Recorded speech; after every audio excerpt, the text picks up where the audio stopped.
What cars have you got coming? A few Ferraris. Nice. Well, you can still get a discount. Carlos Sainz has been axed and won't be driving for Ferrari in 2025. This played a pivotal role in turning Ferrari back into a race-winning outfit. He's proved himself by becoming a Grand Prix winner. Carlos Sainz wins the Singapore Grand Prix! He's competitive against one of the highest regarded drivers in the sport. I need to find a new team, find a new home. I'm gonna negotiate and get myself a good deal for the future. It's the most important decision probably of my life. Carlos has to play this right. If he picks the wrong team, he might not win a race ever again.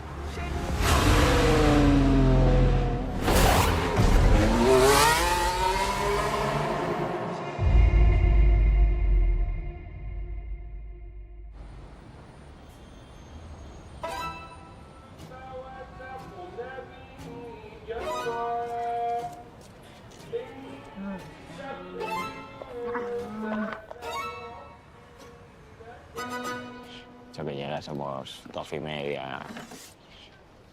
¿Qué tal? Bien.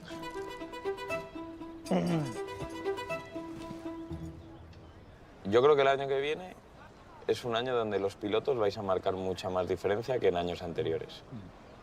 Que vais a estar en nada. Y ahí el que sea más consistente y el que haga bien los deberes es el que va a coger más puntos, está claro. No hay equipos malos. My name is Carlos Oñoro. I'm Carlos's manager and his cousin. Pero bueno, motivado, ¿no? Con ganas. Con ganas. To help us as a management team to negotiate better deals for him for the future. Carlos obviously needs to give his 200% to perform on track and nail the start of the season. Pues nada. Novedades ahí. Vamos. Vamos para el circuito. This is the journey to crown the greatest driver and constructor on Earth. And our championship begins here in front of a sellout crowd at Bahrain International Circuit. Carlos Sainz is in a position here where he's played the team game, but he's got to think of Team Carlos now. He's been biffed for next year. Okay, if Ferrari is not happening for me next year, now it's time to shrug it off and prove to everyone what I'm worth. Carlos Sainz is going to go for it, down into turn one. Charles Leclerc and Carlos Sainz almost touching wheels.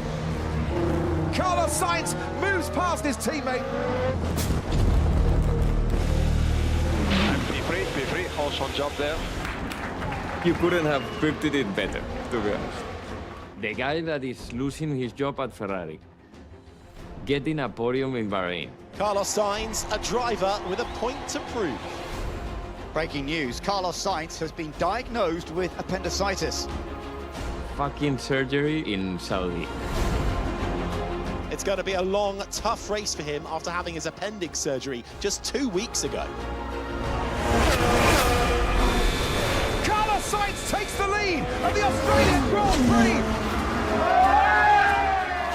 P1, baby, P1. And winning in Australia? This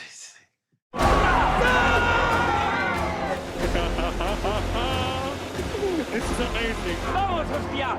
Bien, coño, bien!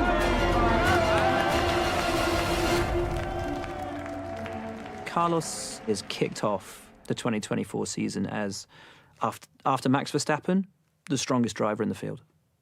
Hands down. But it looks like the avenues of Mercedes or Red Bull are completely closed off to Carlos, which represents a massive opportunity for a midfield team to get a phenomenal driver. The race is on to see who can sign Sainz.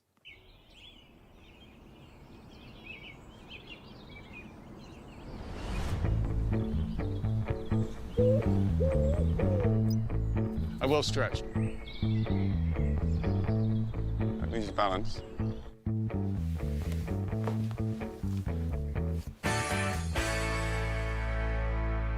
got very good hair, actually. It's very kind. Morning. Good morning.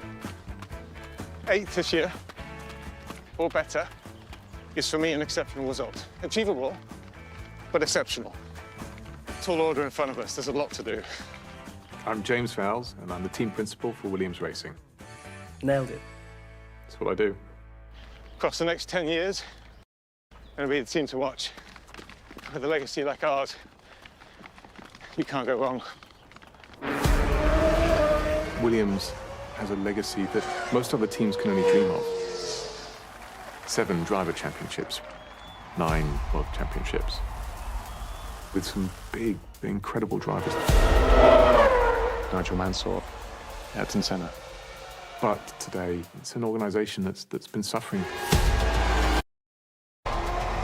In so many ways, Williams is no longer what it was when my dad started out.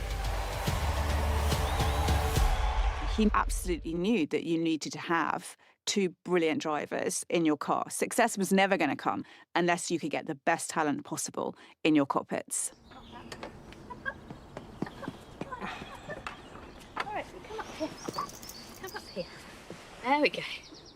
I can't believe it's been 6 months already. I know. It's crazy. She's a big girl. Yeah. Oh, crikey. Suzanne. Hello. Ooh. Oh, God. What's that one? This is the most dysfunctional breakfast ever. So how are you feeling about the season ahead? All comfortable. Yeah? I think we're now at a stage where we have a lot of weaknesses we have to address. But it just shows you how much work we have ahead of us as well. Well, it's always going to be a long-term thing. So you're just going to have to keep going and hopefully you'll find the right individuals. We've been pretty much last for many of the last few years.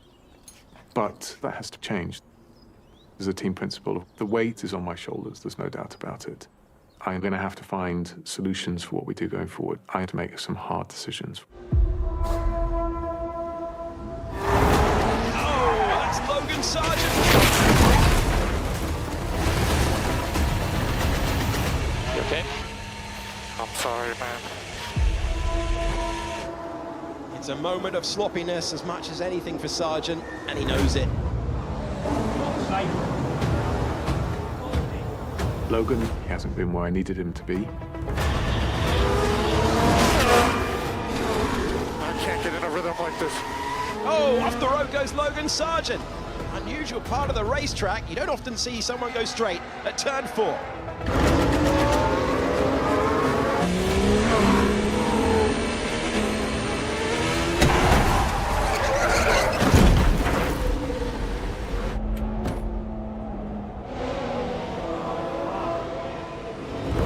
I don't think Logan knew he was there. You okay? You okay? Yeah, I think so. Are you done or are you done? No, Good. mate, I'm done. Okay. If I sort of summarize our year so far, it's not one to be proud of. If we go through the damage record we've had, it's 3 front wings, 3 rear wings, 3 floors, 2.5 car sets of suspension, 3 gearboxes destroyed, and then some miscellaneous bits. That's normally what you would expect to get through in 24 races, not 2. I'm pissed because we have a second driver that can't keep it on track. I'm going to speak to Logan and say, look, we've decided for next year that we're not continuing. He needs to know. Logan won't be racing for Williams in 2025. The real target is bringing someone in that's a proven race winner, that's proven to be competitive against drivers that are considered world championship material. But there's only one that I think fills all of those categories. Carlos Sainz.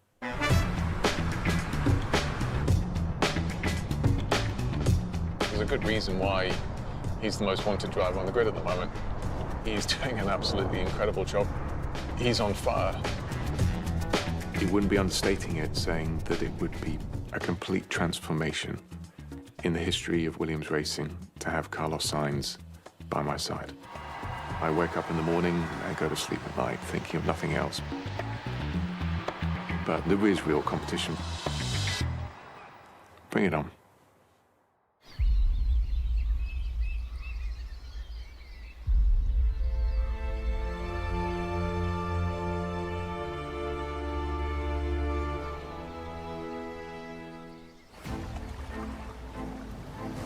want to have a clear understanding of the market.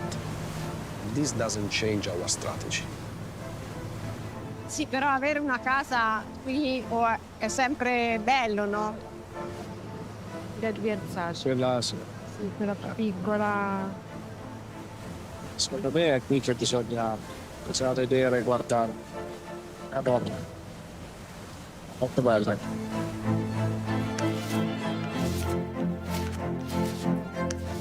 Ok. Oh, perfetto. Will, grazie. Prego. Breakfast is cappuccino and croissant. That's it. With marmalade. I'm Alessandro Dunibravi, team representative of Stake F1 team Kick Sauber. I'm a workaholic. I always wanted my own way. My background, I was a lawyer, and I remain a lawyer, you know, inside. Alessandro's been around for a long time. He has a very different skill set to the other team principals. He's a very, very good lawyer. His entire life has been arguing a client's case. And I'm sure he's got one over on most of the team bosses in his time. Per tutto quello che riguarda l'utilizzo del marchio Stake. We have this new team identity as a Stake F1 team. Fresh, bold. Sauber have got some billionaire sponsors this year, which have given the team two names. What's it? Kick Stake? Stake Sauber Kick F1 team. Yeah. Okay.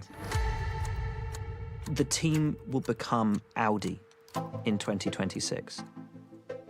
This small team will become one of the big players. They will be a Ferrari, a Mercedes, which is attractive to drivers. So exciting time for all of us, but we need to have the very best driver in the market. Carlos is a top driver. With him, I can start building together what the Audi factory team will be from now, from the beginning. Sai, siamo tutti un po' sotto pressione perché sappiamo che la macchina è performante in questo momento, però... This season for me is not an easy one to manage. We were not able to translate performance into results. The car. Certain reliability issues. Another slow stop for the Sauber team. They've got a problem with the wheel nuts. Box. Yeah, copy that. Is there a problem? Oh, I see. I can't believe it. Problems again. Trying to prove that you are worthy of consideration from Carlos is not an easy task. But there is a very key family tie with Audi.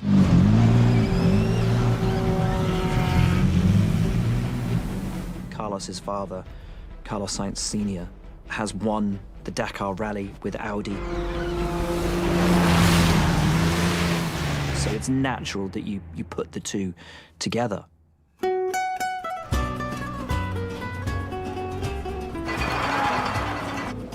Well, welcome to the Spanish Grand Prix, round 10 of this Formula One season in 2024.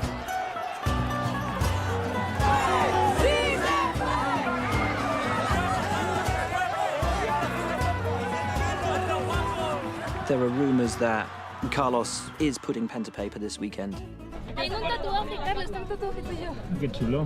What a great way to announce a decision in front of his home fans, his home crowd.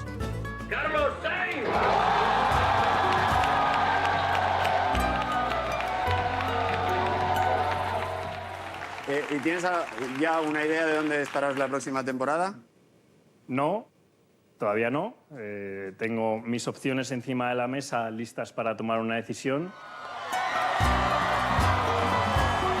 When you are in a team like Ferrari where you're fighting for wins and podiums, it's very difficult to acknowledge and admit all the teams that I'm having a look at.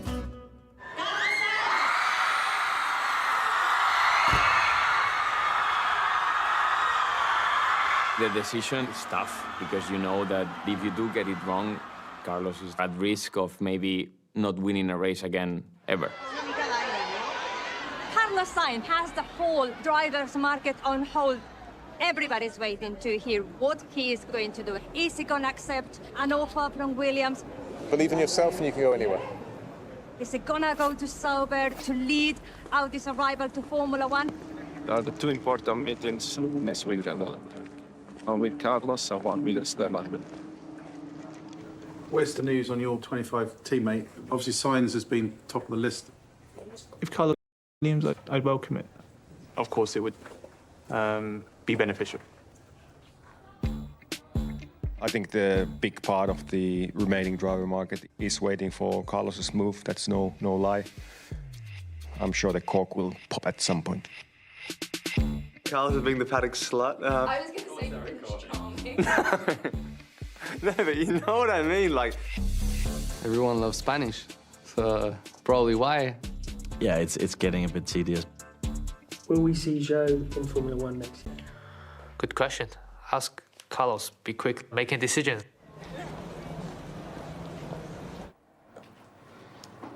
Thank you. So, want to just recap where we are with the drivers. As you know, the contract of the two drivers, the current drivers, Valtteri and Joe, will expire at the end of the season. So what we want is to first try to secure a very best option now. Carlos is our main target. It is important that Carlos will be committed for the long term. I think it will be a lot easier once everything is announced. In the next 2 weeks, all the elements will be in place. Stake is definitely an option for us. We're looking into it in detail. The brand Audi is one of the biggest brands in the motorsport world. They've always been extremely competitive in wherever they've been to. They've won pretty much in every discipline that Audi has joined the project. It becomes an extremely attractive option. Thank you. Thank you. Yeah? Right. I know I've got a meeting in 20. Yeah. Very confidential meeting. Okay, I won't book anything else. Coming into Spain, talks with Williams have also advanced quite a bit. I think they are a team with a lot of potential. Obviously, the results on track so far maybe are not showing that, but do they have a strategy and investment behind it? We have to demonstrate to Carlos that we are worthy of him being here. And it's not about the now, it's about the future. I really am confident. This is a good contract and a good place to be. So it's not a difficult decision. I know I'm going to get stronger over the next few races. I'm quite an honourable individual. I know, James. I think that Carlos knows, because he's already said a couple of things to me. You want a relationship, I want a relationship. Let's put a piece of paper together that covers it off. Simple as that. Leave it with me. Know anything about it. James is a very transparent guy. He's been honest about the weaknesses of the team and what he's doing to put remedy to those weaknesses. And he's also very good at selling his strengths. Carlos signing with Williams is a massive coup for James Vowles, and he gets two phenomenal drivers in Alex Albon and Carlos Sainz. It's potentially one of the strongest lineups in the field. I busted Checo and Vowles having breakfast. Yeah, I spoke to Carlos yesterday. Yeah. I think they're divided on where to go. Yeah, they are. Yeah. Short term, Williams. Longer term, Audi. But then there's more hope in Williams doing well. Especially in the next 2-3 years. Yeah. Vowles had a breakfast today. Who did? James Vowles. Okay. He's pretty much confirmed signed. Yeah. And then speaking to Sainz's people, we knew that it was pretty much done and just over. James, the Reverend Vowles. You could just imagine him, dearly beloved. We're here today to join in holy matrimony, Carlos Sainz and Williams Racing. You know, first and foremost, it feels like we're reaching the decision point now. Obviously, the contract, as you know, that's in a solid state. That's ready to go. This should all be decided. Ink should be dry on the paper, and we're pretty much there. And then we got dinner this evening. Credit to you and the team, because we're now in that position where we can take a step with a strong driver lineup, and the next 2-3 years looks bright and very promising. So good job. All right, I'll chat to you soon. Well done, JB. All the best to the team. Cheers. Thank you. Thank you. Bye-bye.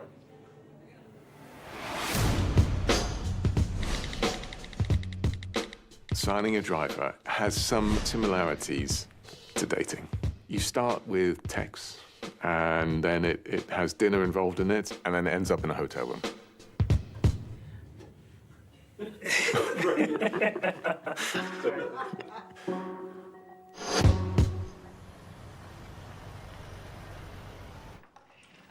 James asked if we could close the blinds, but can anyone see us or no? I mean, do we know how many to expect? I think it would just be 2. Okay. Lars said he'll text me as soon as they're on their way. How long? Much longer? Yeah, about 5 more minutes.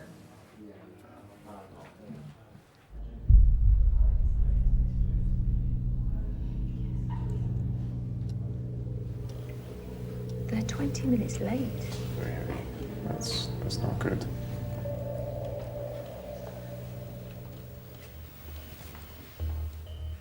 I'm just nervous in case it doesn't happen. We've been waiting a long time. As I said, all parties are pretty lined up. And what I don't want to do is go on camera and go, right, we got him. Shit can go wrong.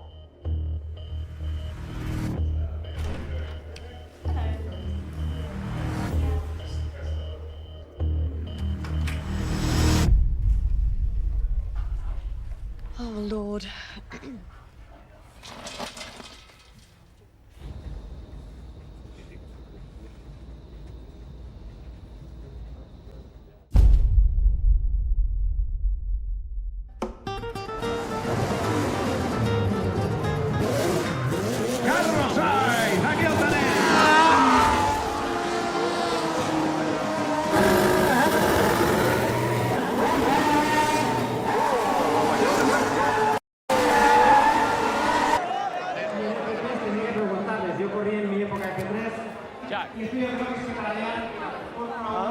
Grab one with Carlos because you're both the main event here. Hey, Carlos. Es un coche un poco direccional al tiempo de lo que estamos viviendo, menos ruido sobre todo, mucha potencia. Everybody, how are you? You well? Aquesta sí que és una foto històrica. En el momento que se va el sol, vamos a hacer la foto. You good? Estan buscant per aquí, sembla que jo no l'he vist. You gonna just deciding? Is that a Monday? Cinc de Carlos Sainz, evidentemente. Jo no sé si Hope it's a good one, then, huh? See what it says. dels 4 cotxes a la vegada. You were going to sign for Williams, but then changed your mind. What happened there? Flavio called me.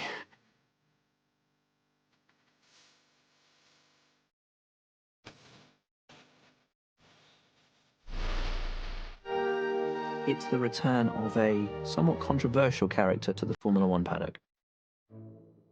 Flavio Briatore.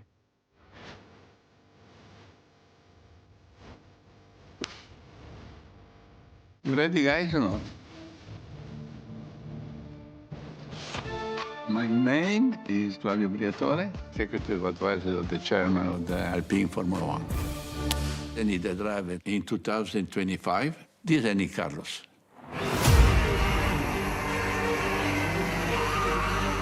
I know Carlos when he was a child, you know.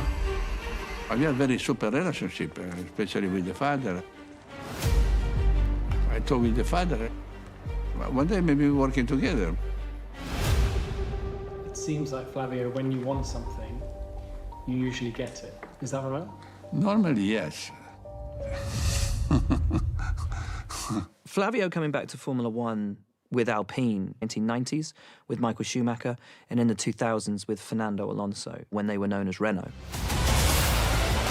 It's Fisichella's win in Melbourne. Makes Bravo, bravo, bravo, bravo. Formula One has probably ever seen. He's extraordinary.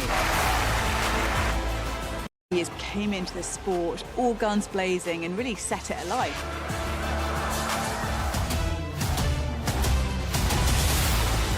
He was known as the playboy of Formula One. He had relationships outside of the sport with some of the biggest names in the world of fashion, with supermodels like Heidi Klum and Naomi Campbell. Flavio is just a character. I think he's been one of the great team principals in Formula One history. Back. I mean, he's a competitive animal. Some people will tell you that he's one of the greatest team managers that the sport's ever seen. Other people will tell you that he's a bloody cheat. Formula One boss Flavio Briatore has been banned from all motorsport for an unlimited period of time.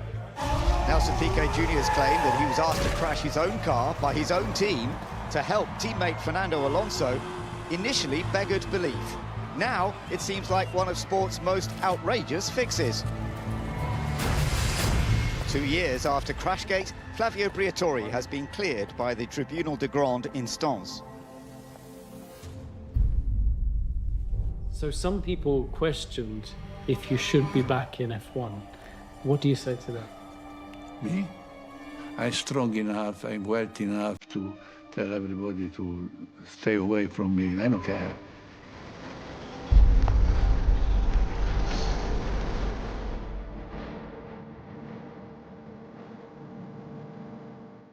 People are jealous of me because I'm not diplomatic. I tell you the truth. Welcome back. How lovely to see you again. It's been a long time. Looks a bit different. You have less trophy. For me, in my life, I want to win. Now Flavio's here, we can start. Okay, thank you very much. So, now the message is quite easy. Like, we're working for winning. We're not producing car anymore in Aston. We're producing a winning car. And to producing a winning car, everybody needs push very, very hard. We're creating a good news, but we need you behind to pushing hard to supporting us. Everybody, we win it together, we lose it together. Okay. Thank you very much. Thanks.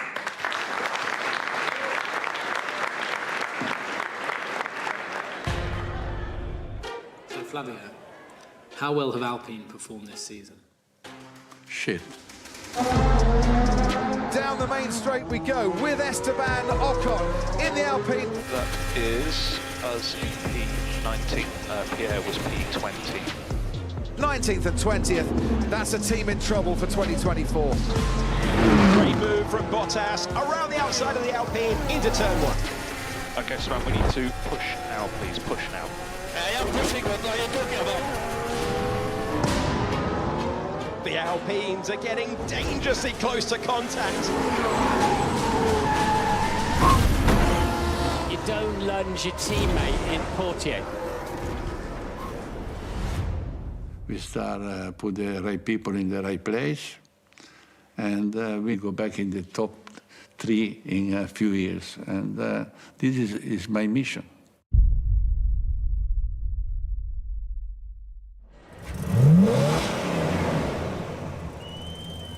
Where Carlos Sainz may end up has been a talking point for 2025. Rumours are swirling around the paddock that the Spaniard had opted for Williams.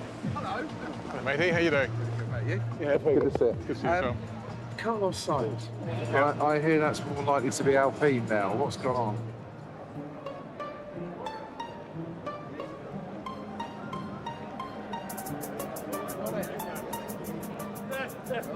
Now you really have a job. I don't have, no, I don't have a clothing at all. Come over and say hello. Yeah, I come in, I have one meeting 30 minutes. When Flavio Briatore sets his sights on something, that gets done. You know, he's a doer in Formula One. You know, why wouldn't you, if you were Flavio Briatore, go after Carlos Sainz? He's one of the top guys available on the drivers' market. Alpine started to become more appealing since Flavio Briatore arrived to the team. He's been extremely convincing or extremely insisting in me trying to join the project. J'aimerais bien que ton collègue y vienne. I know Carlos since way back because we used to race each other in karting. I know we'll be able to work very well together. What we were missing, Car is getting better now, no? Or not? We're gonna have stuff coming. As a driver, you want the fastest guy possible next to you, first to push the team forwards and also to challenge you. Do you really think it's 4 tenths in the end? Yeah. It doesn't look like it. Oh, it doesn't. When you drive it, you know. Yeah, when you drive it, you know. I think in the race, it's a tenth more. What else is going on? Not too much, to be honest. I mean, science, not knowing what he's going to do is kind of ridiculous now. Yeah. And I don't think that he can afford himself to screw around with Flavio. I mean. No, Flavio, fuck him, yeah. 100%. Yeah. So, and he's expensive, which Flavio will hate. Yeah. Sven, give me 2 minutes. I'll just make a phone call. Sorry. Where are you at? Where's your mindset at the moment? Carlos, he's got doubt. I think he's evaluating or trying to evaluate every single team available. Carlos is the only target I want. What can I do to help him in that decision? Yeah. Is it Alpine, for example, that's causing this indecision? Is there something on the table that they can offer we're not at the moment? At the moment, I cannot commit to any specific date. It could be tomorrow, it could be in a couple of weeks.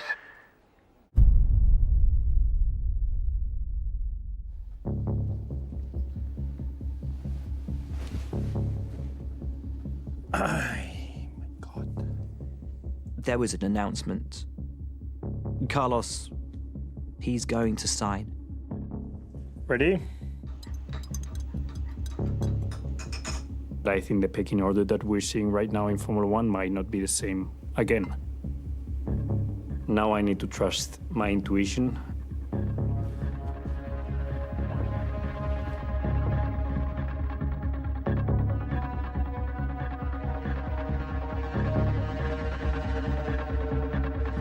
Cerrar esto. ¿Aquí? Sí, esta es.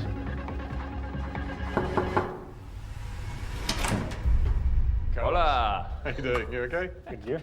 Yeah, good. Kako, really good to see you. You okay? All good. Yeah, come on in. Nice and ready, I see.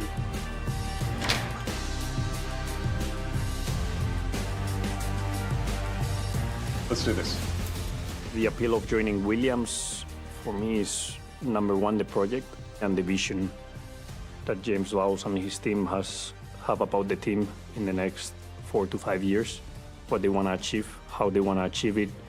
What I wanted to say is this. I mean, first and foremost, congratulations. I could be a part of, let's say, the trying to bring this team back to where it belongs. I'm totally convinced that we can make it happen together. I can't wait for next year. Yeah. Vamos. Vamos, exactly. This team are going to be fast in the future. They have a good people, they have a good group. Bueno. Congrats, tío. Gracias.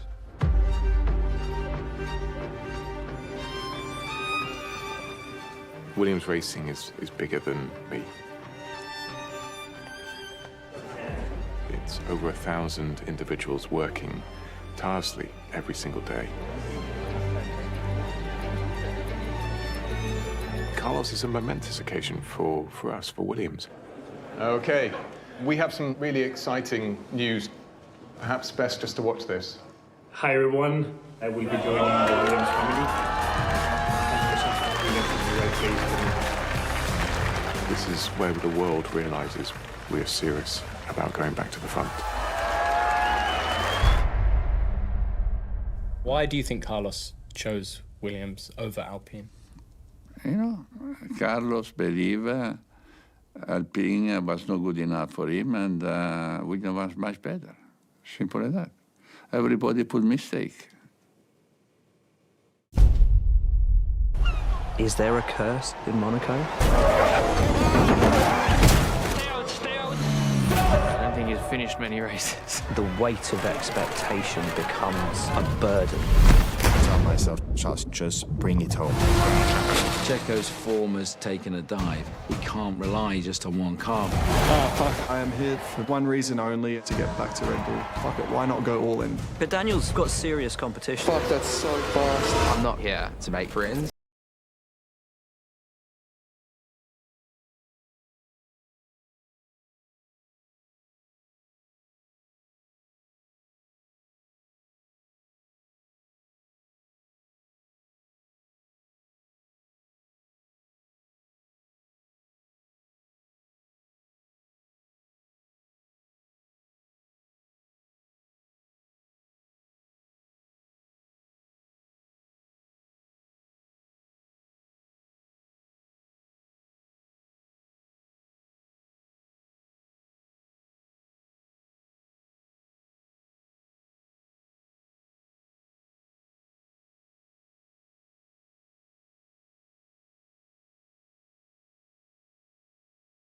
Wording of Rule 3, Section 22, Article 2 of the League Rulebook. The rule dictated that any intentional forward movement of the arm started a forward pass, and even if the player lost possession while attempting to tuck the ball back toward his body, it must be ruled an incomplete pass. For several minutes, the entire sports world stood still. The commentators debated, the players waited in the freezing cold, and the coaches paced the sidelines. When Coleman finally emerged from the booth and announced that the play was ruled an incomplete pass, a wave of disbelief swept through the Raiders' sideline. It was a decision that felt, to those in silver and black, like a modern repetition of the Sugar Bear Hamilton call from 25 years earlier. The Patriots, gifted with new life, capitalized on the opportunity. Brady completed a series of short passes, setting up kicker Adam Vinatieri for a 45-yard field goal attempt in conditions that seemed to defy the laws of physics. With several inches of snow covering the turf, Vinatieri launched a low, driving kick that cleared the crossbar, sending the game into overtime and cementing his place in football lore. In the extra period, the Patriots marched down the field with a precision that seemed impossible given the weather. Another field goal by Vinatieri sealed the victory, launching New England into a championship run that would yield their first Super Bowl title and establish a dynasty that would dominate the league for nearly 2 decades. Years later, Brady and Woodson would sit together, looking at the footage of that fateful night. The passage of time had softened the bitterness, but the fundamental disagreement remained. Woodson would argue, with a quiet smile, that the ball was clearly coming back to Brady's body, making it a fumble in any logical interpretation of the game. Brady, with the humility of a man who had won 7 championships, would admit that his intent was not to throw, but would defend the ruling based on the literal text of a rule that was eventually eliminated from the books in the year 2013. The legacy of the tuck rule remains a testament to the fragile nature of success. In professional sports, a single millisecond, a gust of wind, or a referee's interpretation of an obscure paragraph can define the difference between a forgotten backup and a legendary champion. Had the ball been ruled a fumble, Brady may well have returned to the bench in 2002, allowing Drew Bledsoe to reclaim his starting role, while the Raiders may have gone on to lift the Lombardi Trophy. Instead, the butterfly effect of that snowy night in Foxborough created a legacy that will be discussed as long as the game of football is played. To understand the rise of Tom Brady and Charles Woodson, one must look back to the autumn of the year 1997, a season that featured one of the most celebrated and fiercely debated campaigns for the Heisman Trophy, the race for college football's most prestigious individual award had become a national obsession, capturing the imaginations of fans from the coastal valleys of Washington to the humid fields of Tennessee. The frontrunner for much of the year was Peyton Manning, the senior quarterback for the University of Tennessee. Manning was the epitome of the collegiate ideal, a meticulous scholar of the game who possessed an extraordinary passing arm, a lightning-quick release, and an intellectual grasp of offensive strategy that rivaled many professional coaches. His decision to return to Knoxville for his senior season, rather than enter the draft where he was projected to be the #1 overall selection by the New York Jets, had stunned the sports world. Manning's father, Archie Manning, had been a legendary quarterback at the University of Mississippi, a brilliant athlete whose professional career had been spent fighting for survival behind porous offensive lines on struggling franchises. The elder Manning had never won a championship, and his experiences had instilled in his son a deep appreciation for the journey of college football. Peyton returned to Tennessee to finish what he had started, determined to win a Southeastern Conference title and a national championship. The media coverage surrounding Manning was immense. He was a beloved figure, appearing on national television programs, hugging babies, and representing the sport with a polished professionalism. Yet, his legacy was shadowed by a single persistent challenge: his inability to defeat the rival Florida Gators. To his critics, Manning was like a magnificent golfer who had never won a major championship, a player whose regular season accomplishments were undeniable but who struggled to win the ultimate contest. As the season progressed, other candidates began to emerge from across the country. In the Pacific Northwest, Ryan Leaf was orchestrating a spectacular campaign for Washington State University. Leaf was a physical specimen, standing 6 feet and 6 inches tall and weighing 235 pounds.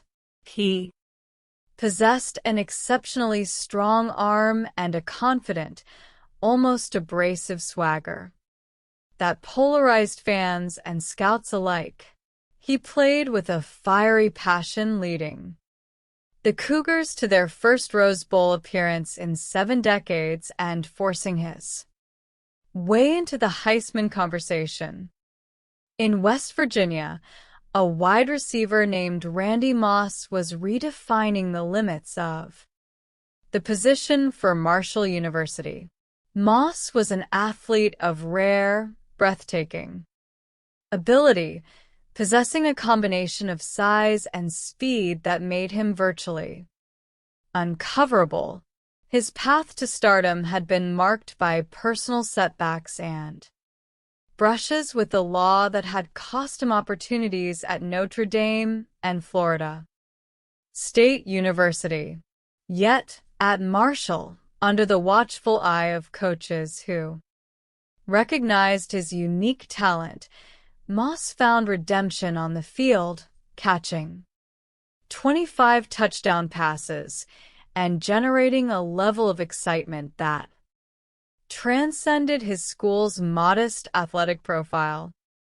Meanwhile, in Ann Arbor, Charles Woodson was quietly putting together a campaign that would challenge the historical conventions of the Heisman Trophy.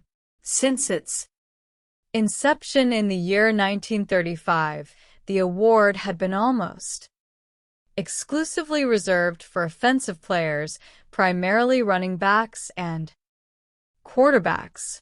No primarily defensive player had ever won the trophy. A historical reality that many felt was an injustice to one half of the players on the field.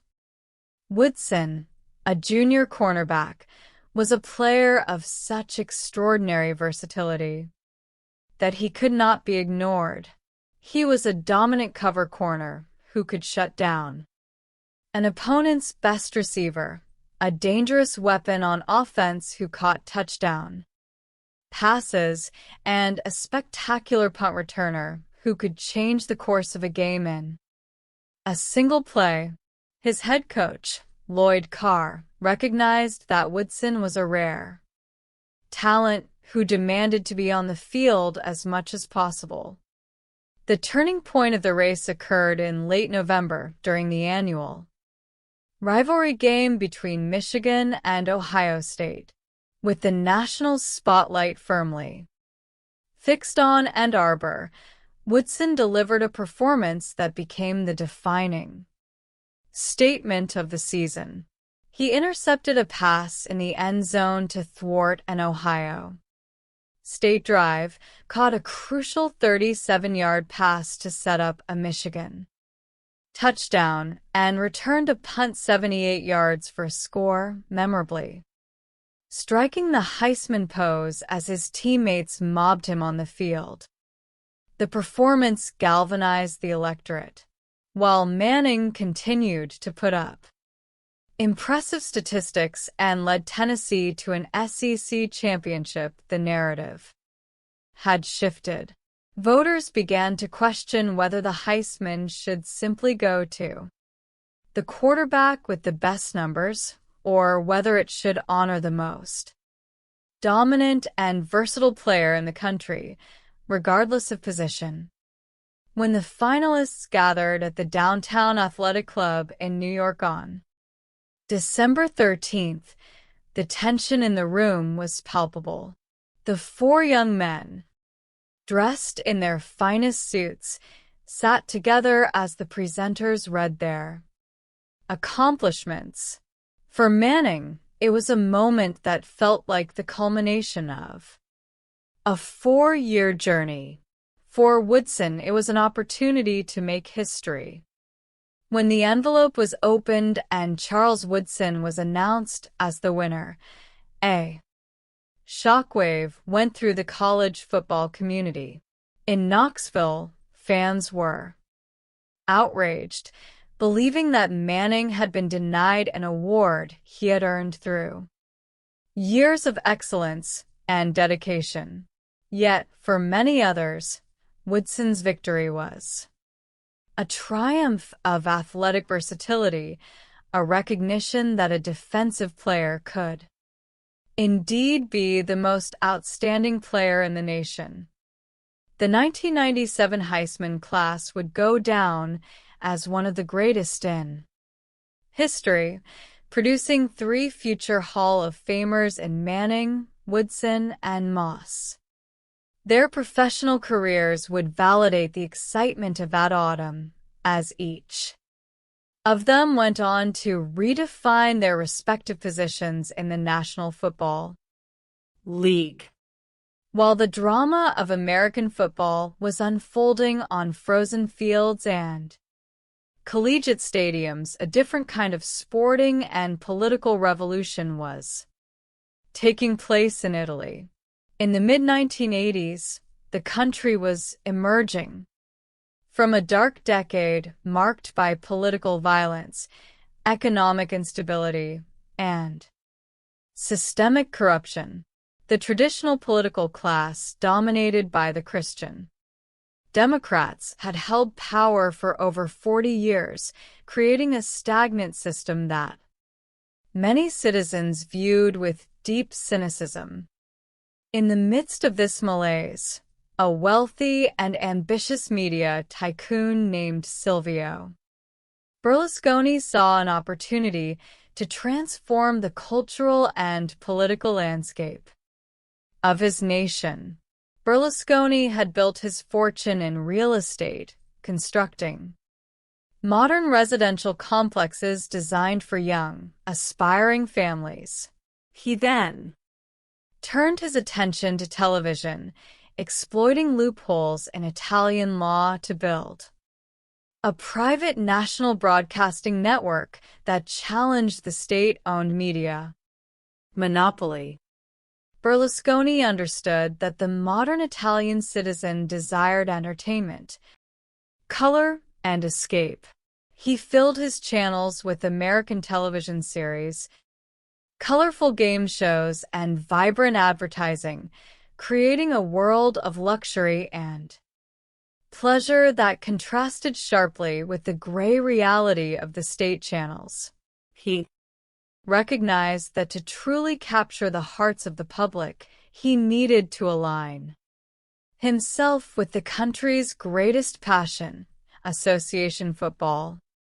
In 1986, Berlusconi purchased Association Football Club Milan, a historic franchise that had fallen on hard times. The club had been relegated to the second division following a match-fixing scandal and was teetering on the brink of bankruptcy. It was an institution in desperate need of a savior, and Berlusconi was more than willing to play the part. His arrival was marked by a theatricality that was entirely new to Italian sport. He introduced his team to the media by having them descend from helicopters to the dramatic sounds of Richard Wagner's music, presenting them as modern gladiators who were destined to conquer the world. Berlusconi did not merely want to win, he wanted to win with style, aesthetics, and absolute dominance. To achieve this vision, he made a series of bold, unconventional decisions. He hired Arrigo Sacchi, a coach who had never played professional football and had spent his career managing obscure teams in the lower divisions. Many in the Italian media mocked the appointment, questioning how a former shoe salesman could manage a roster of highly paid stars. Sacchi, however, possessed a revolutionary mind. He rejected the traditional Italian style of play, known as catenaccio, which emphasized a cautious, defensive approach focused on waiting for the opponent to make a mistake. Instead, Sacchi introduced a system based on collective pressing, high tempo, and continuous attacking. He demanded that his players move as a single, cohesive unit, compressing the space on the pitch and suffocating their opponents. Berlusconi provided Sacchi with the financial resources to assemble an extraordinary squad. He signed the brilliant Dutch trio of Ruud Gullit, Marco van Basten, and Frank Rijkaard, combining their physical power and technical skill with the defensive discipline of Italian legends like Franco Baresi and Carlo Ancelotti. The results were spectacular. Milan transformed into a dominant force, playing a brand of football that was compared to a scientific orchestra. In 1989, they reached the final of the European Cup in Barcelona, where they faced Steaua Bucharest. Over 80,000 Milan fans traveled to Spain, creating a sea of red and black that filled the stadium. Milan dismantled the Romanian champions with a stunning 4-0 victory, with 2 goals each from Gullit and Van Basten. It was a performance of such artistic and athletic dominance that it was hailed as a masterpiece of modern football. Berlusconi stood in the stands, bathed in the adulation of the crowd, realizing that he had constructed a powerful vehicle for his personal brand. The success of the football club was inextricably linked to Berlusconi's political ambitions. He used the language of the sport to launch his political movement in the early 90s, naming his party Forza Italia, a phrase commonly shouted by fans supporting the national team. He presented himself as the ultimate manager, a man who could apply the same principles of efficiency, modern marketing, and winning strategy that had made Milan the greatest team in the world to the governing of the Italian state. For over 2 decades, Berlusconi dominated Italian politics, serving as prime minister for 3 separate terms. His political narrative was built entirely on the foundation of his sporting success. He understood that in a country divided by regional loyalties and political ideologies, the shared joy of victory on the football pitch was a powerful, unifying force that could be translated into votes and power. Yet, the mandate of triumph carried its own dangers. Berlusconi's insistence on absolute dominance and his refusal to show weakness created a dangerous detachment from reality, both in sport and in governance.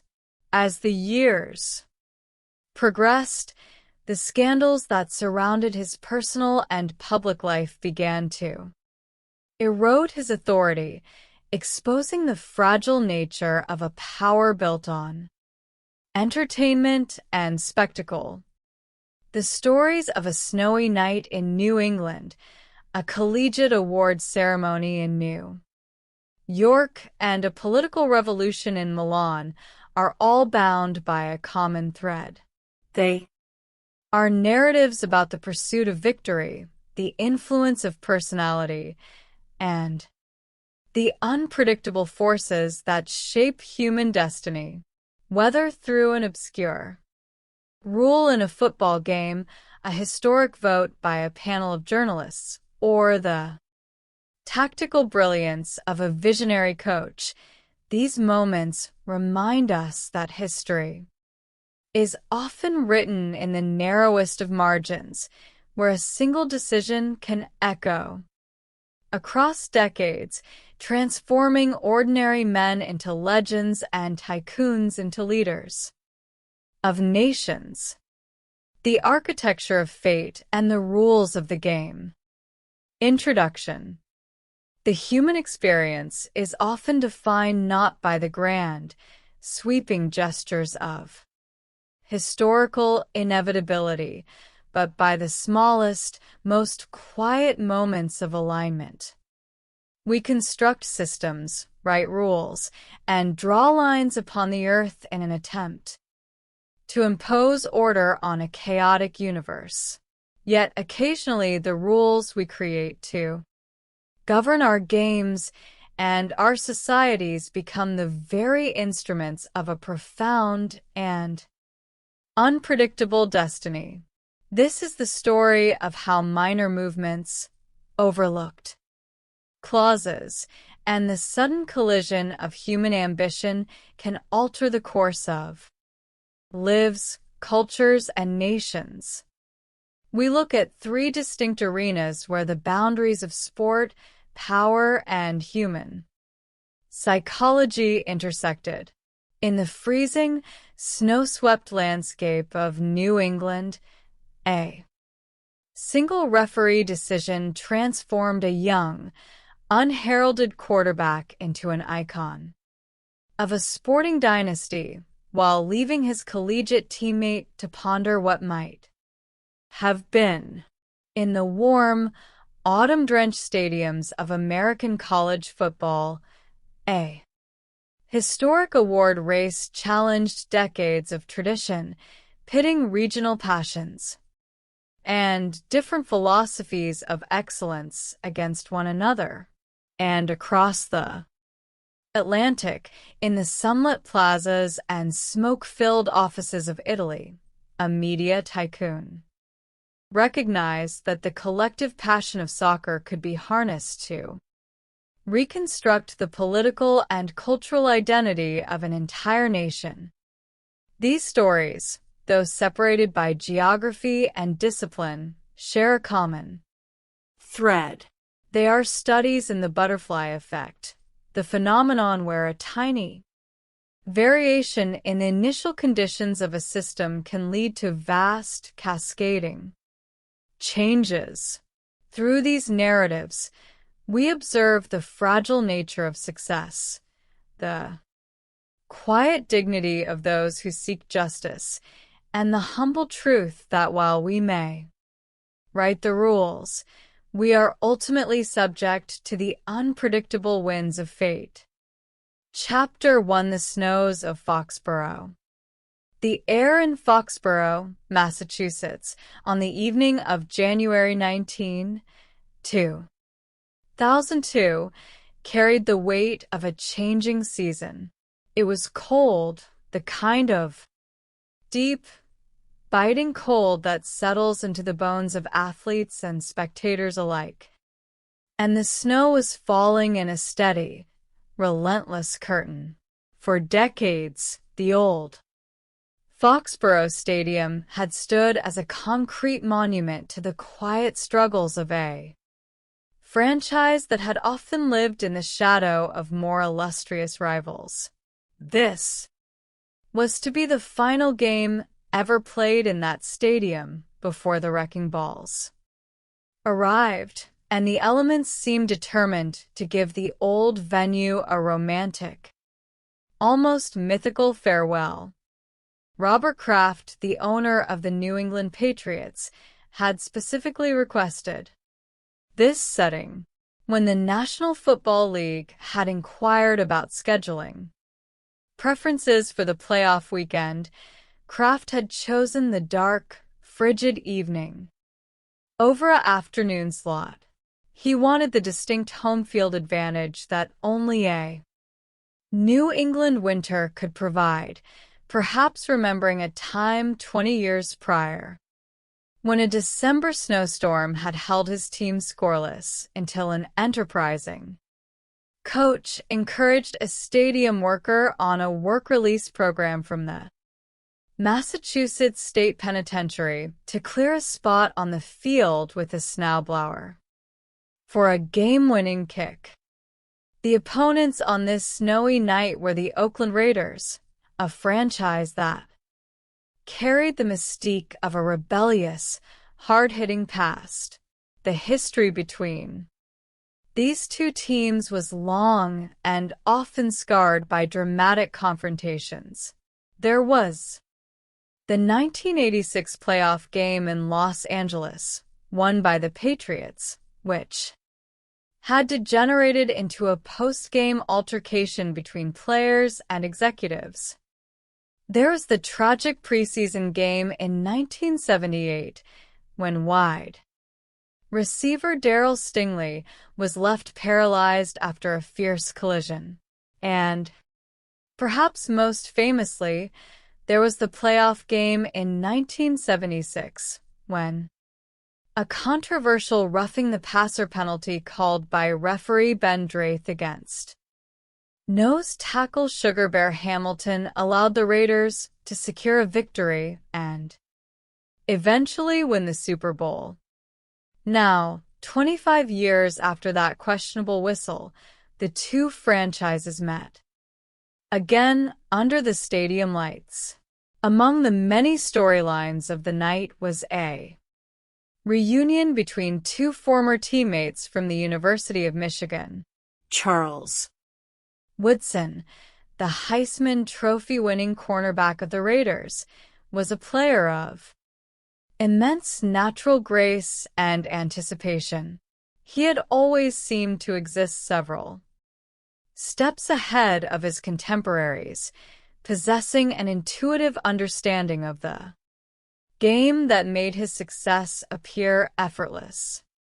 Tom Brady, the young quarterback of the Patriots, had followed a much different path.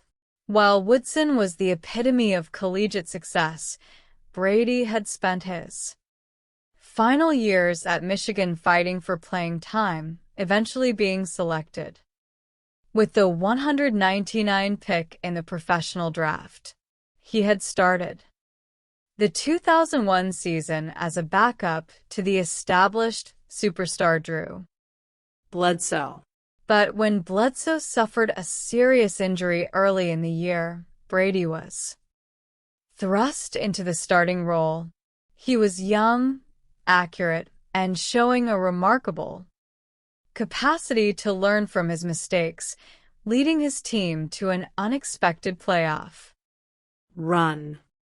As the game progressed through the driving snow, the conditions became increasingly difficult for offensive football. The ground was slippery, making it hard for defenders to react quickly and for receivers to find their footing. Yet, for a quarterback who had trained in the cold winters of Michigan, there was a strange, slow-motion clarity to the game. When the snow covers the field, the speed of the pass rush is diminished, and the defensive coverages become simpler because defenders cannot easily disguise their movements without risking a slip. With the Raiders leading 13-10 and just over 2 minutes remaining in the game, the Patriots found themselves in a desperate situation. They needed to move the ball down the field to get within field goal range, but the Oakland defense, led by Woodson, was unyielding. Brady dropped back to pass, searching the white field for an open receiver. Woodson, recognizing the play from his study of his former teammate, came on a safety blitz from edge.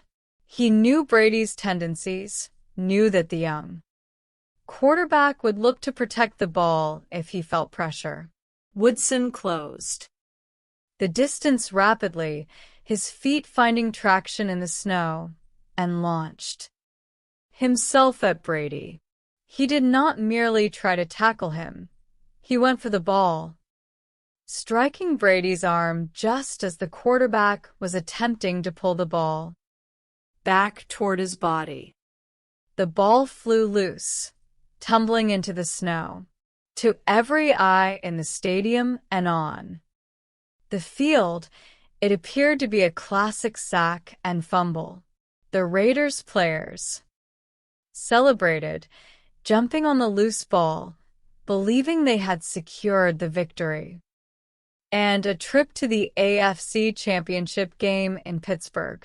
Brady walked slowly toward the sideline, his shoulders slumped in what looked like the posture of defeat.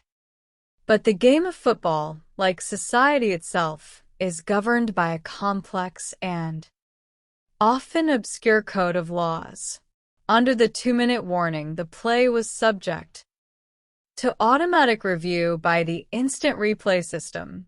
Referee Walt Coleman walked to the small monitor on the sideline, shielding his eyes from the falling snow, to examine the footage. The rule in question was Rule 3, Section 22, Article 2 of the National Football League Rulebook. It stated that when an offensive player is holding the ball to pass it forward, any intentional forward movement of his arm starts a forward pass. Crucially, the rule added that even if the player loses possession of the ball while attempting to tuck it back toward his body, if the ball comes loose before the tuck is completed against his side, the play must be ruled an incomplete pass. As Coleman watched the slow-motion replay, the technicality of the rule began to conflict with the common-sense interpretation of the game. Brady had started his throwing motion, hesitated, and was in the process of bringing the ball back to his body when Woodson made contact. By the literal translation of the written law, because the ball had not been securely tucked against his torso before it was knocked free, it was not a fumble. It was an incomplete pass. The announcement over the stadium public address system sent a shockwave through both sidelines. The ruling on the field was overturned. The Patriots retained possession of the ball. Though the decision gave New England new life, they still had to execute under extraordinary pressure. The Raiders, feeling a profound sense of injustice, had to compose themselves and defend their lead. Brady, showing the calm resolve that would define his career, moved his team down the field, setting up a 45-yard field goal attempt for kicker Adam Vinatieri. To attempt a 45-yard field goal in a blizzard, with several inches of snow covering the turf, was an almost impossible task. The snap was true, the hold was clean, and Vinatieri struck the ball, watching it disappear into the white night before sailing through the uprights to tie the game.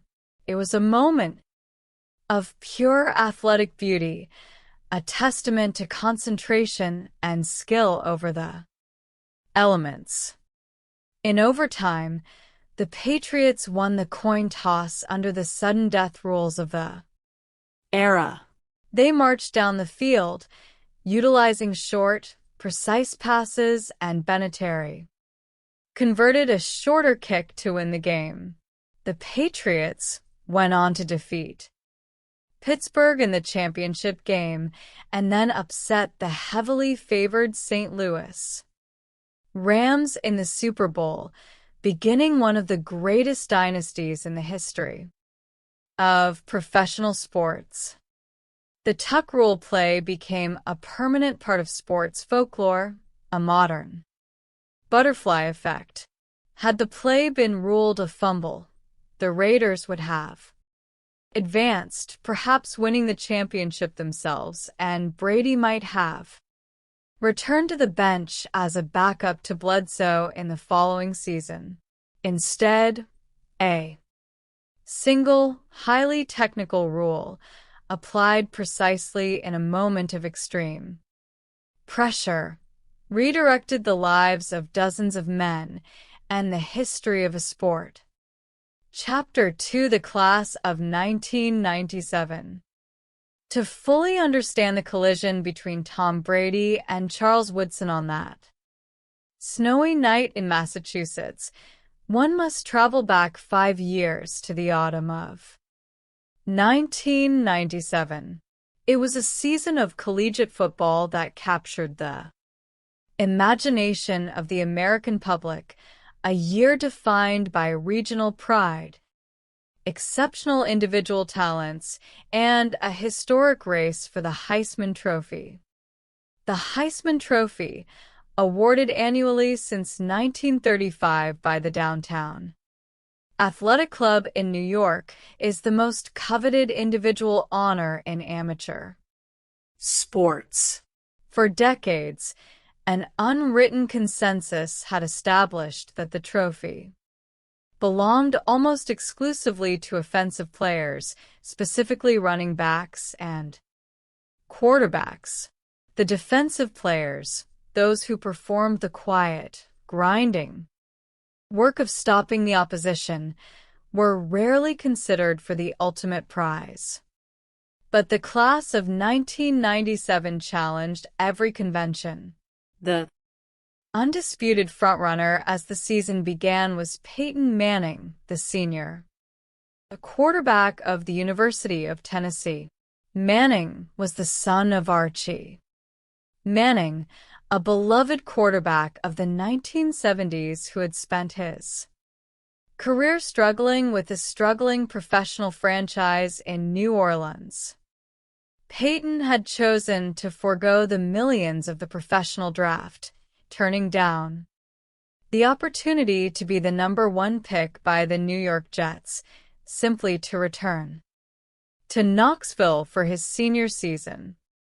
Manning was the consummate student of the game, a player of immense preparation and intellectual rigor. He carried himself with a quiet dignity, embracing the role of the model student-athlete and accepting the immense expectations placed upon his shoulders.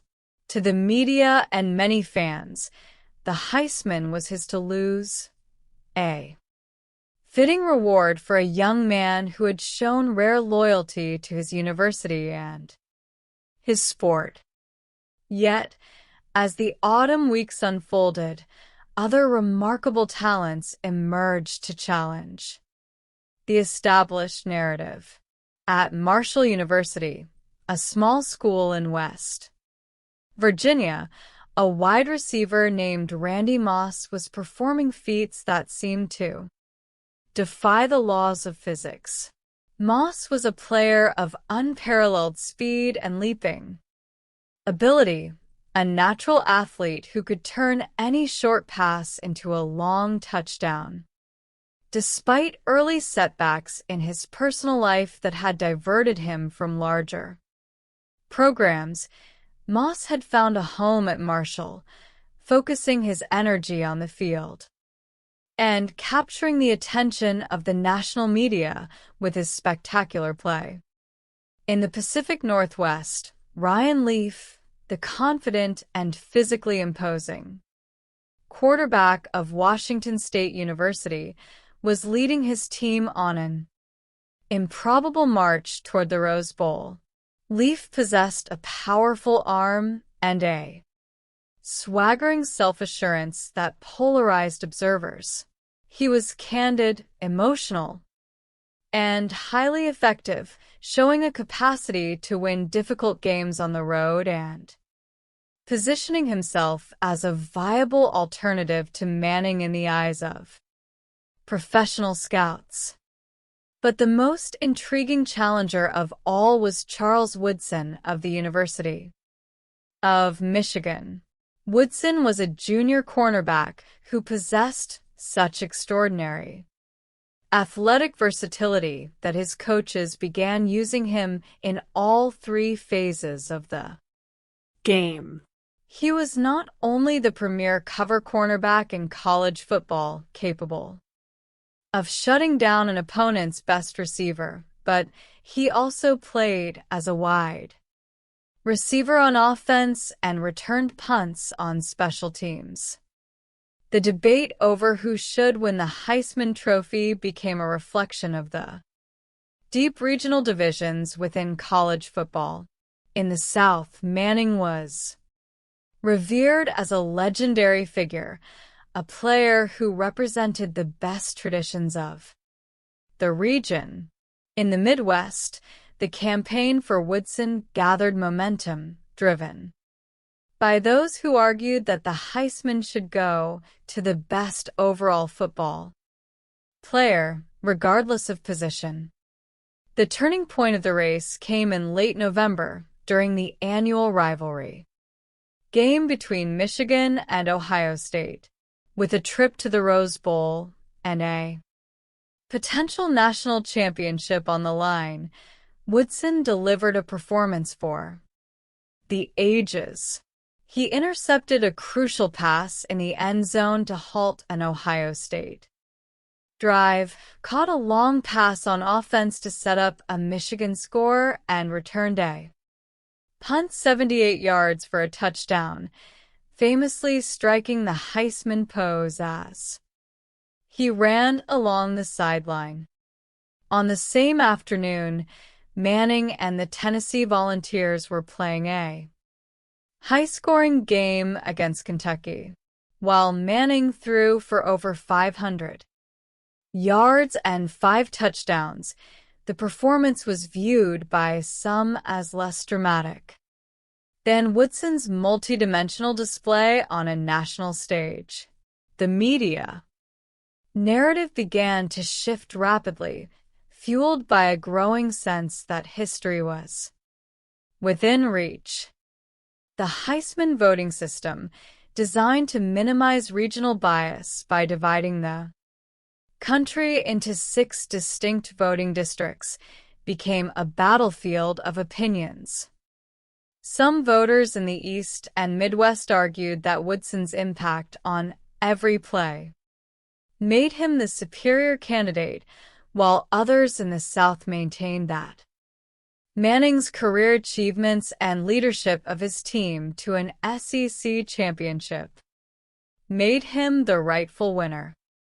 On the night of December 13, 1997, the 4 finalists gathered in the grand ballroom of the Downtown Athletic Club in New York. The tension in the room was palpable, reflecting months of intense public debate. When the envelope was opened, the announcement made history. Charles Woodson was awarded the 63rd Heisman Trophy, becoming the first primarily defensive player ever to win the honor. The reaction was immediate and polarized. In Tennessee, there was a sense of profound disappointment and anger, with many fans feeling that Manning had been unjustly denied a Lifetime Achievement Award. In Michigan, there was jubilation, a celebration of a player who had redefined what was possible on a football field. The class of 1997 would go on to prove itself as one of the most remarkable collections of talent in the history of the sport. Manning was selected first in the professional draft by the Indianapolis Colts, embarkation on a career that would yield multiple championships and records. Leaf was selected second, embarking on a path that would serve as a cautionary tale of the pressures of professional sports. Woodson was selected fourth by Oakland, and Moss was taken later by Minnesota, both destined for legendary careers. The race of 1997 showed that success is not a linear path. The disappointment of one moment can serve as the fuel for future achievements, and the rules of tradition are always subject to the disruptive power of exceptional talent. Chapter 3: The Milanese Symphony. While the fields of American football were being shaped by individual acts of destiny, a parallel drama of sport, media, and political ambition was unfolding. In Europe, to understand the full scope of how athletic success can be used to construct a narrative of power, one must look to Italy in the late 20th century, and specifically to the city of Milan. In the late 1970s and early 1980s, Italy was a nation searching for its identity. It was a country marked by political instability, economic stagnation, and the dark shadow of domestic terrorism. The political system was dominated by a single central party that had held power for over 40 years, leading to a sense of permanent occupation and widespread corruption. To many Italians, the future appeared gray and predictable, much like the industrial skyline of Milan. But beneath the surface of this quiet despair, a cultural and economic revolution was beginning. The city of Milan was transforming itself from a traditional industrial town into the fashion and design capital of the Western world. It was an era of new entrepreneurs, men who rejected the cautious, old-school capitalism of the past in favor of a dynamic, media-driven future. Foremost among these visionaries was Silvio Berlusconi. Born into a middle-class Milanese family, Berlusconi possessed an extraordinary ambition and an intuitive understanding of the desires of the modern consumer. He began his career as a residential real estate developer, building large, self-contained mini-cities designed for young families who sought an escape from the crowded urban centers. But Berlusconi's true genius lay in his recognition of the power of television. At a time when the Italian state maintained a monopoly on national broadcasting, Berlusconi exploited a legal loophole that allowed local private stations to operate by creating a network of local stations and broadcasting pre-recorded programs on videotape with only minor time delays. He effectively created Italy's first private national television network. Berlusconi did not merely change how television was delivered, he changed what was broadcast. He replaced the educational and often solemn programming of the state channels with a colorful, American-style schedule of game shows, soap operas, and light entertainment. It was a television of pleasure and distraction, designed to appeal to the optimistic spirit of a growing middle class. But Berlusconi understood that to truly capture the heart of the Italian public, he needed to align himself with the nation's greatest collective passion, soccer. In 1986, the historic club Associazione Calcio Milan was on the verge of bankruptcy, tarnished by a recent match-fixing scandal that had resulted in its temporary relegation to the second division. Berlusconi purchased the club, recognizing its potential as a massive vehicle for his personal brand. He did not merely want to save Milan, he wanted to transform it into the greatest club in the world. His arrival was marked by a theatricality that Italian sports had never seen. He had the team arrive at the training ground in helicopters, accompanied by the dramatic strains of classical music, presenting them not merely as athletes, but as heroes of a new era. To implement his vision on the pitch, Berlusconi made a highly controversial choice. He hired Arrigo Sacchi as the team's head coach. Sacchi was an unheralded figure who had never played professional soccer and had spent his career coaching in the lower divisions. To many traditionalists, his appointment was a mistake. But Sacchi possessed a revolutionary philosophy of the game. He rejected the traditional Italian style of play, which was defensive and reliant on individual defensive errors. Instead, Sacchi introduced a collective, high-pressing system that demanded absolute physical conditioning and spatial awareness from his players. He taught his team to defend as a single unit, compressing the space on the field and forcing the opposition into mistakes. To complement Saccai's tactical system, Berlusconi used his immense wealth to acquire some of the finest talents in Europe. He brought in the Dutch trio of Ruud Gullit, Marco van Basten, and Frank Rijkaard, players who combined immense physical power with technical elegance. Gullit, with his flowing hair and charismatic presence, became a symbol of this new, fashionable Milan, while Van Basten provided a clinical and beautiful finishing ability. The results were spectacular. In 1988, Milan won its first league championship under Berlusconi, defeating the formidable Napoli team led by Diego Maradona. The victory was celebrated not just as a sporting achievement, but as a triumph of a new, modern way of working. The peak of this Milanese symphony came in the spring of 1989.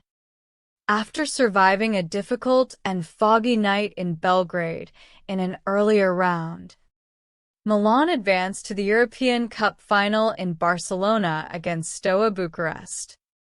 Over 90,000 Italian fans traveled across Europe, creating a sea of red and black flags in the stadium. Milan delivered a flawless performance of Saccai's pressing system, destroying the Romanian champions 4-0, with 2 goals each from Gullit and Van Basten. It was a victory that captured the imagination of Europe, occurring just months before the historic fall of the Berlin Wall. Berlusconi had succeeded in building the image of himself as a winner, a man of magic who could transform any struggling enterprise into a global champion. He had used his television networks to broadcast this message of success into millions of homes, creating a powerful connection between his personal identity and the pride of the Italian people. In 1994, as the traditional political system of Italy collapsed, under the weight of massive corruption investigations, Berlusconi made his move into politics. He launched a new political party, naming it after the very chant that fans used to support the national football team, Forza Italia. He ran his political campaign with the same media sophistication and focus on optimism that had characterized his television networks and his football club. He won the election, becoming Prime Minister of Italy and demonstrating how the passion of sport could be translated into ultimate political power. Chapter for the human element and the myth of destiny. As we look back at these 3 narratives of fate, sport, and ambition, we are reminded of the profound human element that lies behind the grand spectacles of history. We live in a world that often demands absolute certainty, where winners are celebrated as geniuses and losers are dismissed as failures. But the reality of human endeavor is far more complex and far more interesting. In the case of the Tuck rule, we see how the trajectory of several lives was altered by a few milliseconds of a play in the snow. Had Walt Coleman ruled differently, Tom Brady might have been remembered as a competent backup who had a brief run of success, and Charles Woodson might have led his team to a championship. Yet, both men went on to achieve legendary status, demonstrating That true character is not defined by a single ruling, but by how one responds to the opportunities and setbacks that fate presents. The Heisman race of 1997 reminds us of the power of narratives. In our culture, Peyton Manning, despite the disappointment of that night in New York, went on to build a legacy of success that few could ever match. Charles Woodson, by winning the award as a defensive player, challenged a long-standing tradition, proving that excellence can manifest in ways that defy established rules. And in the story of Silvio Berlusconi, we see a powerful demonstration of how sport can be used to shape the identity of a nation. Berlusconi recognized that soccer was not merely a game, but a mirror of society, a way to communicate a message of optimism and success to millions of people. Yet the very success that propelled him to power also demonstrated the dangers of becoming detached from reality, of believing that one is truly condemned to win. Ultimately, these stories teach us that while we must play by the rules we construct, we must also recognize the limits of our control. The snow will fall. The bounce of the ball will be unpredictable, and the judgments of others will often be outside our influence. What remains is our capacity to face these moments with dignity, to respect our opponents, and to remember that the true value of any game lies not in the final score, but in the humanity we reveal along the way. The trajectories of human lives, and indeed the history of modern culture, often hinge upon microscopic moments. A single step on a frozen field, a decision to remain in school for one more autumn, or the purchase of a struggling sports franchise can act as catalysts for tectonic shifts. These events demonstrate the butterfly effect in its purest form, where a localized occurrence ripples outward to redefine careers, politics, and the collective memory of millions. This is the chronicle of those moments, exploring how the realms of athletic competition and political power intersected at the end of the 20th century. The first movement of this chronicle begins on a frigid night in New England, where a controversial rule and a snowy collision altered the course of the National Football League.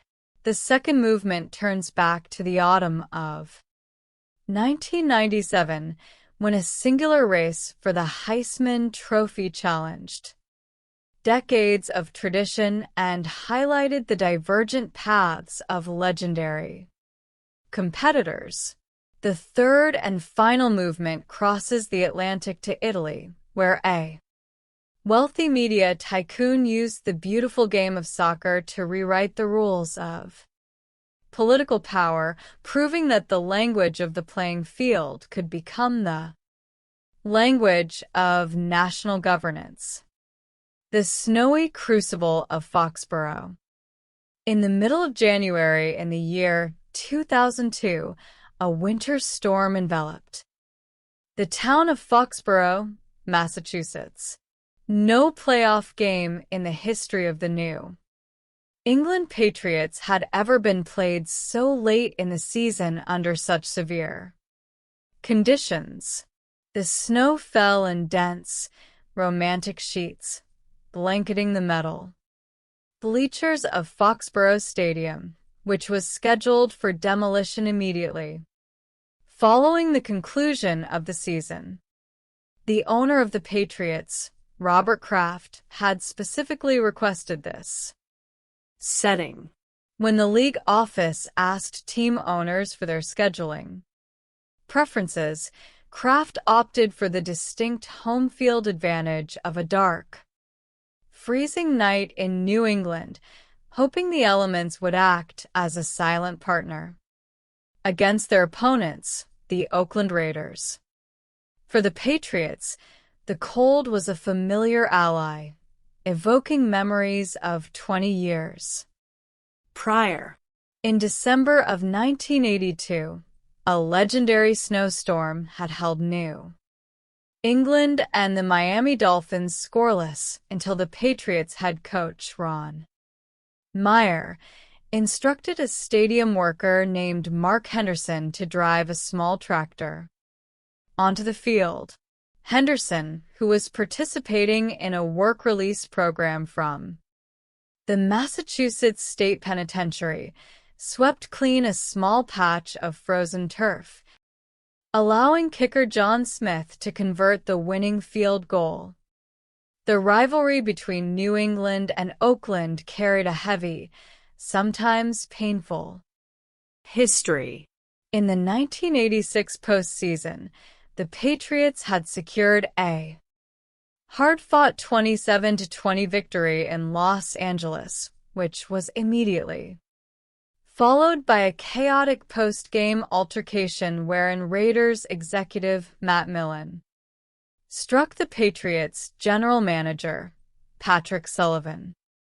Even more somber was the memory of August 1978, when Patriots wide receiver Darryl Stingley was left paralyzed following a collision with Raiders defensive back Jack Tatum.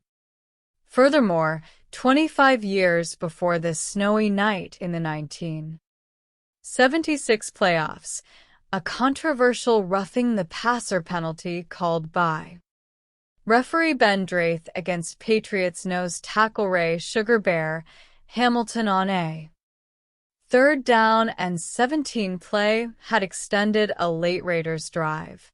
That penalty allowed quarterback Ken Stabler to score the winning touchdown in a 24-21 victory, leaving New England fans so bitter that Drath was not permitted to referee a game in Foxborough for another 9 years.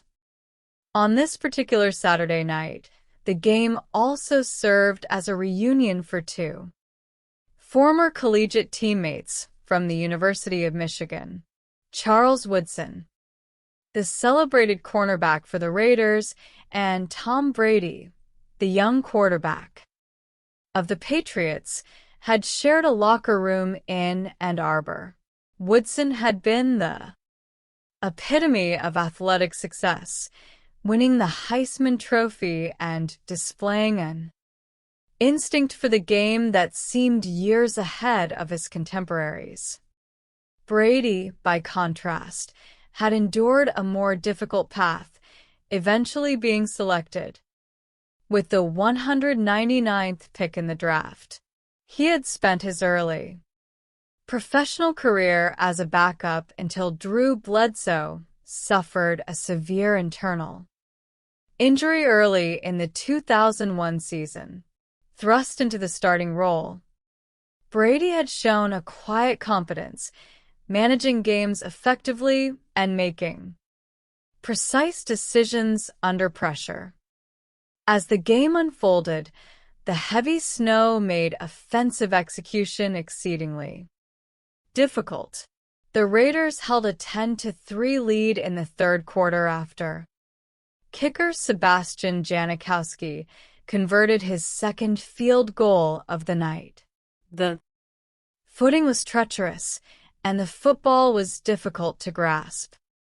Yet, as Brady would later reflect, such conditions can occasionally favor a patient quarterback, with the defensive players struggling to maintain their footing and unable to execute complex blitz packages. The game slowed down in the quarterback's mind.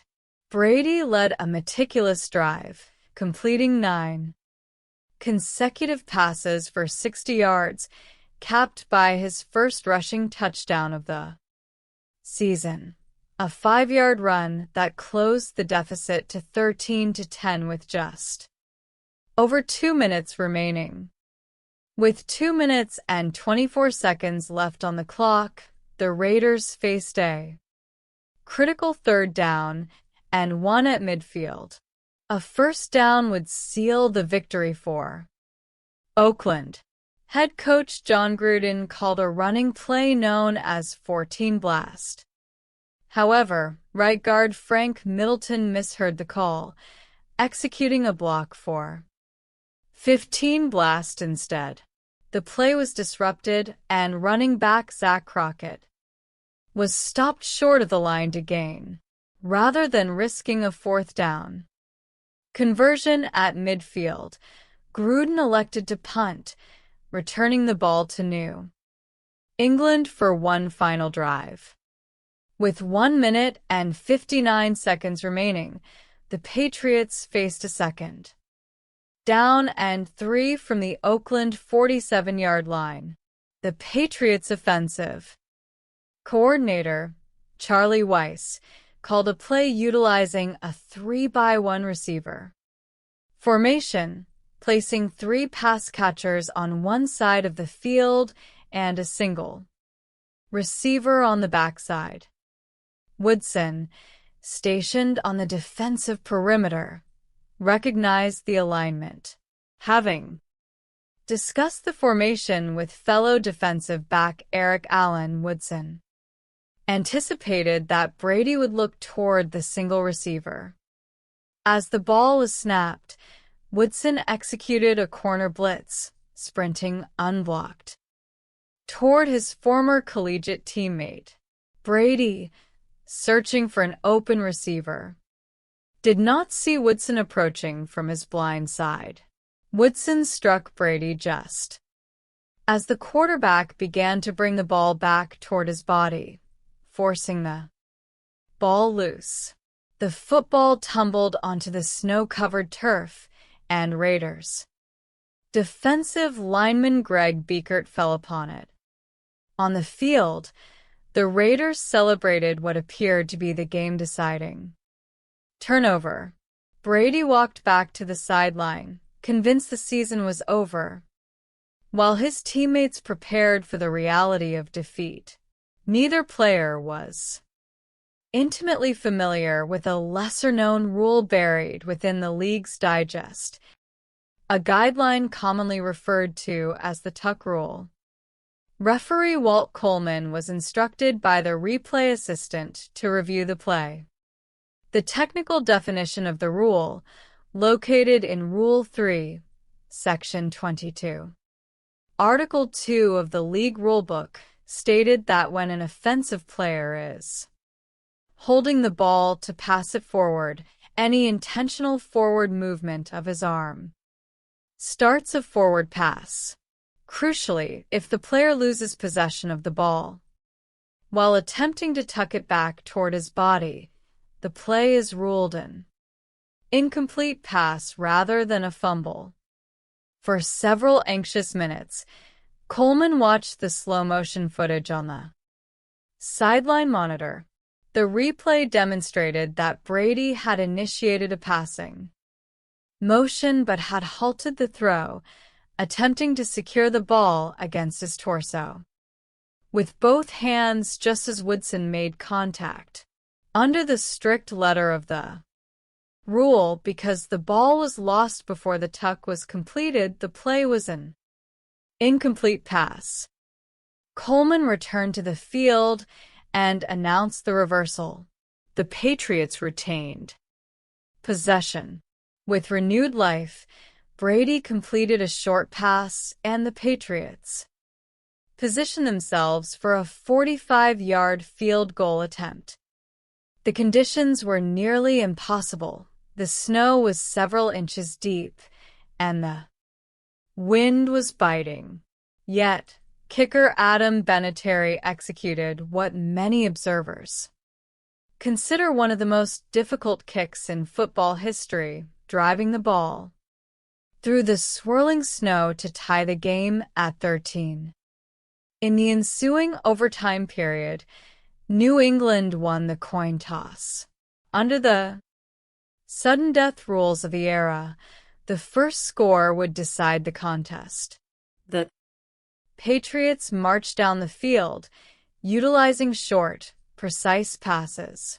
Vinatieri then converted a shorter field goal to secure a 20-16 victory, advancing New England to the conference championship and, ultimately, to their first Super Bowl title against the St. Louis Rams.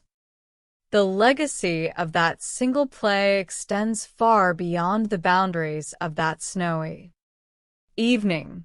Had the ruling stood as a fumble, the Raiders would have advanced, and New England's season would have ended. Brady later acknowledged that a loss in that manner might have prompted head coach Bill Belichick to return the starting quarterback job to the veteran Bledsoe for the 2002 season, completely altering the trajectory of Brady's historic career. Instead, the victory laid the foundation for a dynasty that would secure 6 championships over the next 2 decades, establishing a culture that became synonymous with professional excellence. The autumn of the Golden Boys. 4 years prior to the snowy encounter in Foxborough, the collegiate football landscape of 1997 was dominated by one of the most compelling individual races in the history of amateur sports, the pursuit of the Heisman Trophy. That year brought together a unique collection of athletes, each representing a different style of play, geographical region, and personal philosophy. At the center of the narrative was Peyton Manning, the quarterback for the University of Tennessee. Manning was widely regarded as the prototypical quarterback, possessing exceptional intelligence, a quick release, and an unmatched dedication to preparation. He was the son of Archie Manning, the legendary quarterback who had endured a difficult professional career with the struggling New Orleans Saints. Peyton had faced a momentous decision following his junior year. He was projected to be the first overall selection in the National Football League draft, a position held by the New York Jets, who had recently hired head coach Bill Parcells. Despite the promise of immediate financial security and professional stardom, Manning chose to return to Knoxville for his senior season. His decision was driven by a desire to finish what he had started, to win a Southeastern Conference championship, and to experience the simple joys of collegiate life. For one more year, it was a choice that surprised many observers who warned that he was risking his professional future for the sake of sentimentality. Manning entered the 1997 season as the clear favorite for the Heisman Trophy, a position that carried immense pressure. Every performance was scrutinized, and every mistake was magnified. His primary competition came from a diverse field of candidates. In the West, Washington State quarterback Ryan Leaf was staging a spectacular campaign. Leaf was a physical specimen, standing 6 feet 6 inches tall and weighing 235 pounds, possessed of a powerful throwing arm and a supreme confidence that some observers interpreted as arrogance. He led the Cougars on a historic run, aiming for their first Rose Bowl appearance in 7 decades. In the mountains of West Virginia, wide receiver Randy Moss was redefining the Limits of his position at Marshall University. Moss was an extraordinary athlete who had overcome significant personal setbacks, including the loss of opportunities at Notre Dame and Florida State due to legal troubles. At Marshall, Moss found a place of redemption, catching 25 touchdowns and displaying a level of athletic ability that captured the national imagination, even if playing for a smaller program made his Heisman candidacy an uphill struggle. Meanwhile, in Ann Arbor, Michigan cornerback Charles Woodson was put forward as a unique candidate. Woodson was primarily a defensive player, a position that historically disqualified athletes from Heisman consideration. No primarily defensive player had ever won the award in its 62-year history. However, Michigan head coach Lloyd Carr began utilizing Woodson's talents on offense and special teams as well. Woodson proved to be an exceptional wide receiver and a dangerous punt returner, making critical plays in the most significant moments of the season. The race began to shift during a pivotal September matchup between Tennessee and their fierce rivals, the University of Florida. The game was played in the humid environment of Gainesville, a stadium known as the Swamp, where Manning had never secured a victory. For Manning, the game was viewed as a necessary hurdle. Critics argued that his collegiate legacy and his Heisman aspirations would remain incomplete without a victory over the Gators. Despite a valiant effort, Manning and the Volunteers suffered a decisive defeat. Although Manning performed admirably, the loss created an opening for other candidates to gain ground in the national discussion. As the autumn progressed, Woodson's candidacy gathered momentum, supported by a series of spectacular performances on national television. In a heated rivalry game against Michigan State, Woodson executed a breathtaking one-handed interception along the sideline that instantly became the defining image of his season. Weeks later, against Penn State in a battle of undefeated teams, Woodson caught a crucial touchdown pass to secure a 34-8 victory, solidifying Michigan's position as a national championship contender. The climax of Woodson's campaign occurred in late November during the annual matchup against Ohio State. The game was preceded by public comments from Buckeyes wide receiver David Boston, who challenged Woodson's reputation. Woodson responded on the field, producing a performance that cemented his place in collegiate lore. He intercepted a pass in the end zone to halt an Ohio State drive, caught a 37-yard pass to set up a Michigan touchdown, and returned a punt 66 yards for a touchdown, helping the Wolverines secure a 22-14 victory and an undefeated regular season. On the same day, Manning responded with a brilliant performance against Kentucky, throwing for 523 yards and 5 touchdowns. He then led Tennessee to a dramatic victory over Auburn in the Southeastern Conference Championship game, securing the conference title that had eluded him the previous year.